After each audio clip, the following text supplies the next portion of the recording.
My name is Gary Gibbs, and by the time we get this message, we will be regaling and celebrating in exaltation with the royal family, and the Jubilee parties will be awashed and replete by so many street parties and what have you, which is fantastic and great and good on you.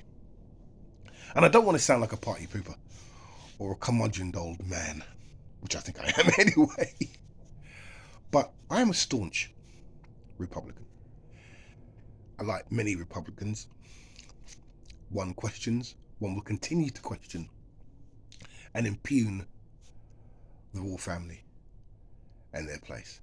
And it's not just me, basically. When I've got lots of white, middle class, middle aged friends who you would think are more chaste and more conservative, but no, their views are augmented by the mere thought of a Republican and the mere thought of the royal family gone. I mean, what are the royal family? Are they just completely and utterly anachronistic or supercilious or antiquated? I mean, this is the 21st century now. You know, where a 5-year-old kid has got a smartphone. Yeah, things are much more modern now. We're not going back to the days of being bewigged and quilled.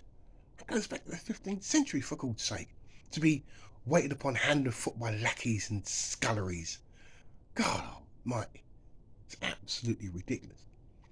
The royal family have to be accountable and modern and contemporary and accessible. You see, privilege isn't about money. Privilege is emancipation. It's freedom. It's a way of life. That is a democracy. Look at Meghan and Harry. You would have thought they would have reveled in the privilege in being in the royal family. This life of opulence. But it isn't. You're imprisoned. And if they don't want to be part of the royal family, what does that say about us? What does it say about the royal family? We've had Prince Andrew, who's committed one of the most heinous crimes of the 21st century. And he's a member of the royal family. This gated, clandestine family that you and I can't be part of unless we're born into it. With his privileges, but how he's taken advantage of those privileges. How he's taken advantage of appellation and entitlement. That's what he's done.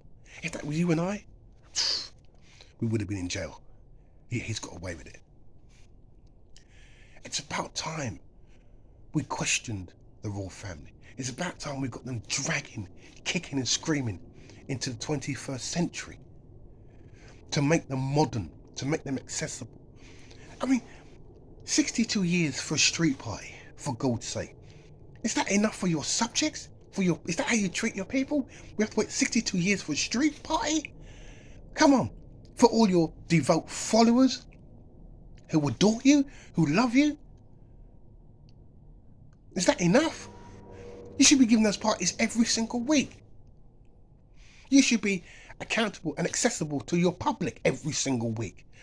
Not hiding behind these opulent, palatial homes that are completely superfluous.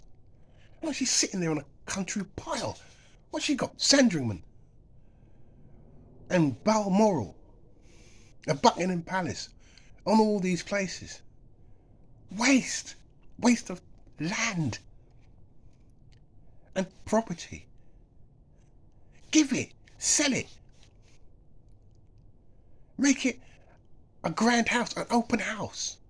That's what the royal family should be. There should be an open house, not this clandestine family who look at us merely as the hoi polloi and their subjects. I mean, the Queen is great, but she's monosyllabic. She's tight-lipped. Come on. Drag them into the 21st century. I mean, so many countries, so many people They've been that close to a republic. We are close to a republic. And maybe one day, not in my lifetime, there will be changes in the royal family. And hopefully for the good. Thank you very much. Goodbye.